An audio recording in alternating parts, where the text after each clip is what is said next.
how eager or reluctant was like sort of that area in participating in this and revisiting this? I mean, for them, it's not just a matter of like recreating it, but it is like truly revisiting obviously very intense personal memories. Yeah, we were there only a year after the actual war, so the scars were real, and ordinary people were overwhelmingly thankful that we were there. They felt incredibly frustrated that their stories were not told, and that the world barely knew where Georgia is. And in terms of the government, we were also able to get a lot of support from them. So we were able to do sequences that involve a lot of military hardware, tanks and airplanes and helicopters and soldiers, and not do things digitally, but do them really for real in camera. So we got a lot of support. We were never checked in terms of, nobody had to approve the screenplay or anything like that. So I felt like we had the freedom to tell the story that we wanted to tell, and got a lot of the support that we didn't even count on in the beginning. Mm. At this point, sort of how well defined do you feel like is sort of your aesthetic as a director? I mean, when I visited the set of 12 Rounds, I remember you were using cameras that had a thing on them to give it that sort of verite style, which seems a little different than maybe the sort of slicker style that you used for some of your earlier films. At this point, do you feel like you have a sort of predetermined or defined approach to like how you want to direct a film, or does the subject matter at this point sort of dictate the way that you want to sort of shoot it, be it glossy, be it more gritty, etc.? I feel that in the beginning of my career, I was more concentrated on sort of like bringing some kind of a style into my films, and now later I feel that the film very much dictates what it wants to be, and in terms of 5 Days of War, it could have been very easy to say like, okay, let's make it feel really visceral and real, and just shoot it a shaky camera style and make it feel like we're just running around like war journalists. And the very opening scene of the movie has some of that, because that's a very specific scene and wants to really get across the feeling of what it feels like to be a war journalist and look through that lens. But that's just the very, very beginning of the film. Other than that, I really wanted to show the beauty of the country. So I wanted it to, I wouldn't call it slick, but I wanted it to look like a big movie with big drama, big battle sequences, big landscapes. So I wanted it to look real, but without giving it that sort of a shaky cam feel. Mm-hmm, mm-hmm. Sorry. Well, at this point in your career, how easy is it for you to sort of look back and be able to be honest with, how successfully or unsuccessfully you were able to sort of realize your vision on these earlier films that you did? I mean, this is a really interesting film, and I think that it's a significant sort of departure from the other stuff that you've done. But you've been really successful at creating, again, films like Cliffhanger, films like Die Hard 2, Ford Fairlane, that are glossy, big, and a lot of fun. I mean, do you? At what point are you able to sort of look back and go like, well, that was not as successful an endeavor or a project as, I would have liked for it to be? Yeah, I think after every movie you make, you look back and you're always critical, and you always think, I could have done these things better. And then, of course, in Hollywood, things are largely measured by box office results. So it's easy to look back also and say like, oh, that wasn't a good film because it didn't make so much money. But I don't think those things are necessarily related, because so much today is based on marketing and the tens of millions that are spent or not spent on a film. So and at the same time, I don't want to be a filmmaker who blames marketing people if my movie is not good.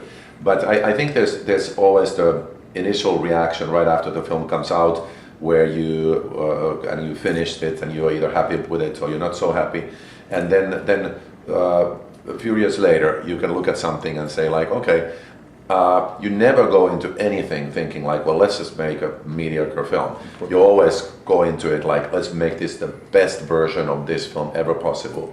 There are a lot of factors, some under your control, some not under your control, and and I think it's healthy to see, okay, where you might have gone wrong, and say, okay, next time I'm going to improve and I'm going to avoid those mistakes. I think it's always a learning process. It's always you sort of try to reinvent your approach and look for new ways to tell a story and make it good, and you can't, I don't think you can approach it from like, I'm just going to try to make something that the audience really likes. You have to kind of be honest to yourself and say, I'm going to make something that I like and I believe in, and then if the audience likes it, fantastic, because obviously you make movies for the audience, and you don't make them for three people sitting in a little room.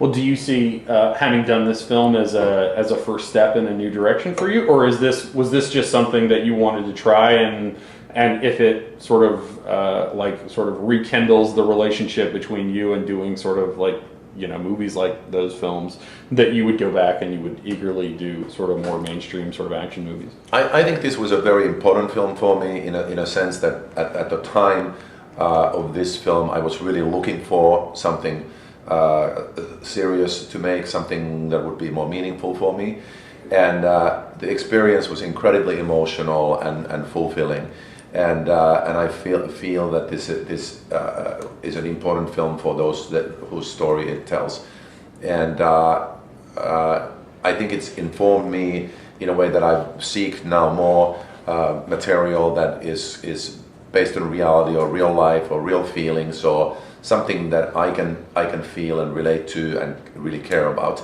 Does it mean that I don't want to make big popcorn movies anymore? Not at all.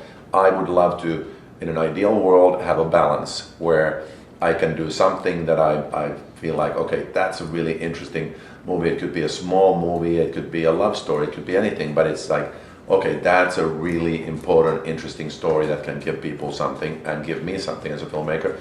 And then again, you know, next time I can be doing something that is purely entertainment, but I can say like, okay, that's great, because I can really see people going in the movie theater and having a great time, throwing popcorn around and feeling really entertained. And ideally, I'd love to do the both. Mm-hmm.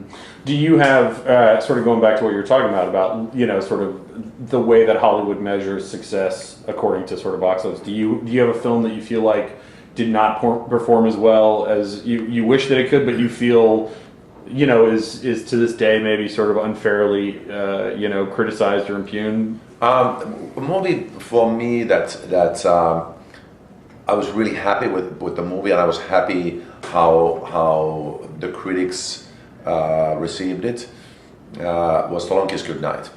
And it didn't reach the kind of box office that it should have, or I felt like it should have. And again, you can analyze it from a million angles and try to learn from it, but the satisfaction with that film for me has been that it's created kind of a cult following, and you can see a lot of posts about it on different blogs and internet, and there's a lot of people who would like to see a sequel for it. So that's something I'm working on now, and I feel like we can have the revenge of those characters by making a movie that maybe avoids some of the mistakes that we might have made, and gives the audience a movie that really can be those characters in a movie that people will really love and really become a big hit film. Mm-hmm. And Shane is also obviously coming back. He's doing Iron Man now. Have you guys talked about like a sequel? Is that, or did he have like a story already? I've spoken with Shane, and I think he might be now too neck deep in the projects he's doing, that he's not going to have time to write this. I hope that he will, he'll be involved as a producer and sort of godfather this if possible. I know that Sam Jackson is on board. He loves the idea, and I think I've found a writer now who would fit the bill perfectly and is really excited about doing this. So we hope that we can pull it together. Fantastic.